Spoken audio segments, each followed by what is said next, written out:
Hey everybody, it's an update. Haven't put anything out in a while. It's Jim AB0EZ. We're currently at Lake Chelan State Park, US 3213, and it's Sunday, I think it's the 5th of April. Updates.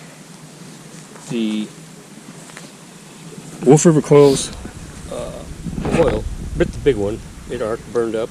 So I bought the res systems. Now it's expensive, but it's worth every penny. I'll do a full review on it later. I also got the 25-foot whip with it. The advantage of the 25-foot whip is there's no coil needed for 30 meters, and I use 30 meters a lot. I really like that band. I operated it a lot when I was in Europe as DA2JP. Basically everything else is the same. This is the same Wolf River Coils stand, and I still have the 17-foot whip from Wolf River Coils, but it's had issues. We've had to put it back together a couple of times, and sometimes it just sags and hits the ground. And so let's walk on over.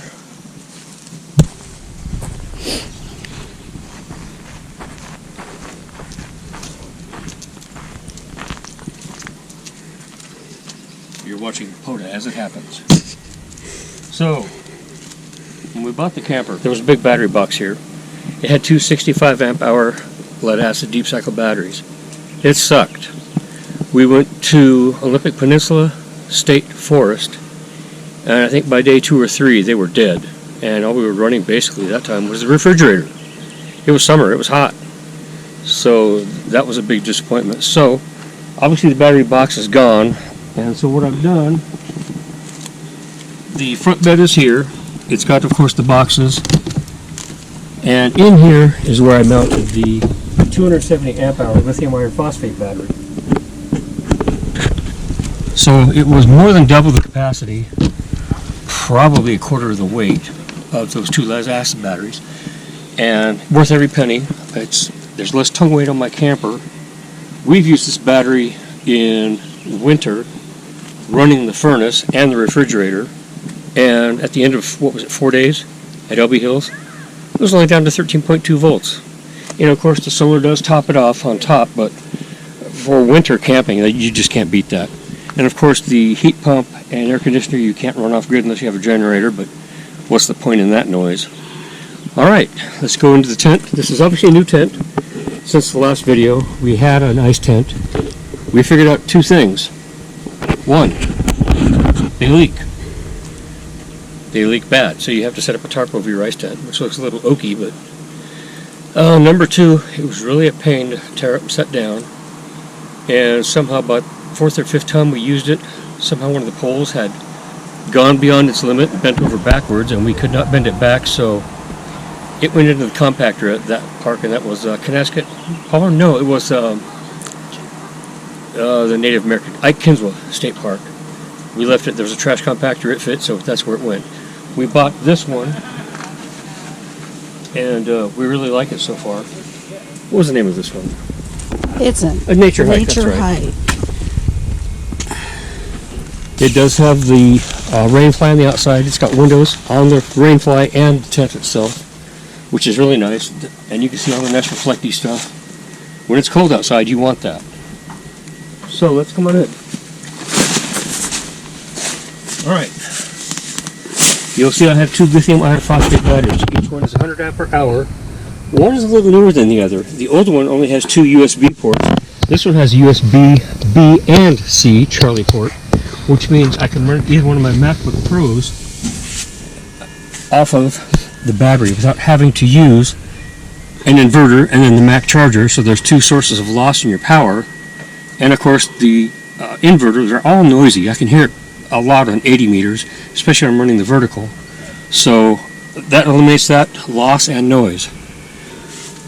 Normally I only have one MacBook Pro when we're off grid, but we're on grid here, so hey, you know, I can watch YouTube or look at my gorgeous wife at Peregrine Lake Park while I'm operating. So we've got Parks on the Air page, we've got WSJTK here, we've got QRZ up on here. So here's one of the rigs. This is the Yeee-Haw FT891 and the LDG tuner. This power supply I take with us wherever we go.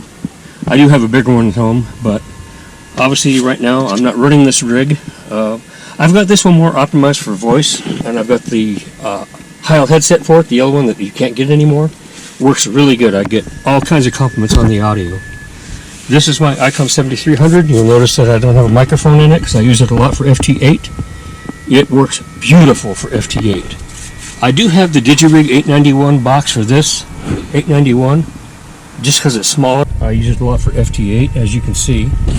It's got the built-in sound card interface, and it has been rock solid with any of my MacBook Pros or my old 2012 MacBook Air, which I've used a lot.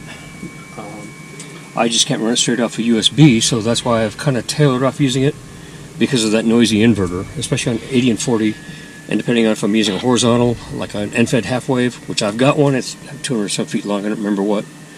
But of course verticals pick up more noise, and noise is everything on 40 and 80, so if I can eliminate a source of noise, I'll do that.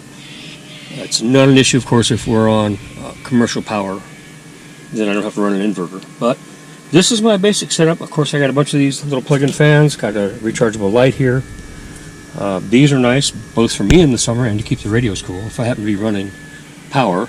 It got pretty hot at Lake Peregrine.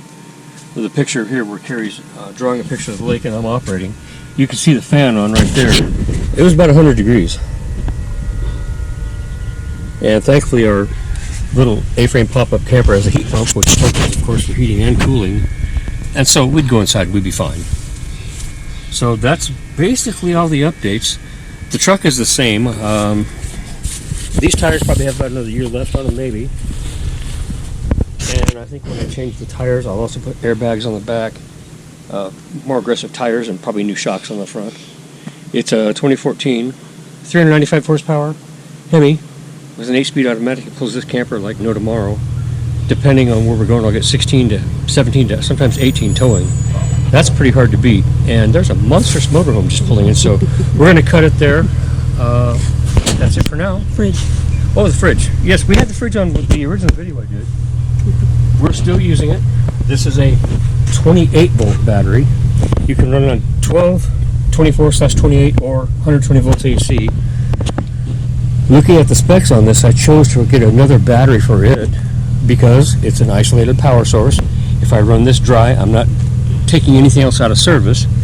And at the 24/28 volts, it operates much more efficiently than it does on 12 volts. I think we've had this for 5 days out in July at the Olympic Peninsula State Forest at Coppermine Bottom Creek, which, trust me, was in the middle of nowhere. You can't even receive an AM radio station there, and it never missed a beat. That battery held up fantastic, and when we're off grid, we use it all the time.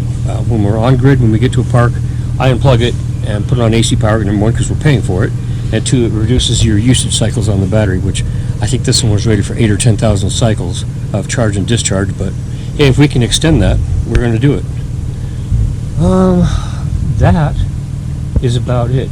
We were thinking about getting some kind of a rolling top, so to make it easier on both of our knees, especially I had my knee replaced in July, so for me, getting on my knees in and out of there to pack stuff is not a real option. I could do it if I had to, but I'd rather not. So we're thinking of getting some kind of a rolling floor. We can roll it out, throw everything on it, tie it down, and hit the road. And we still have the same dog, Luna, the Loony Ruddy dog. And you've seen plenty of videos and pictures. And don't lick the camera, Luna. So that's it from myself and Mrs. AB0EZ and Luna, the Loony Ruddy rescue dog, and 73, and hopefully we'll meet some of you guys at the parks. Ciao.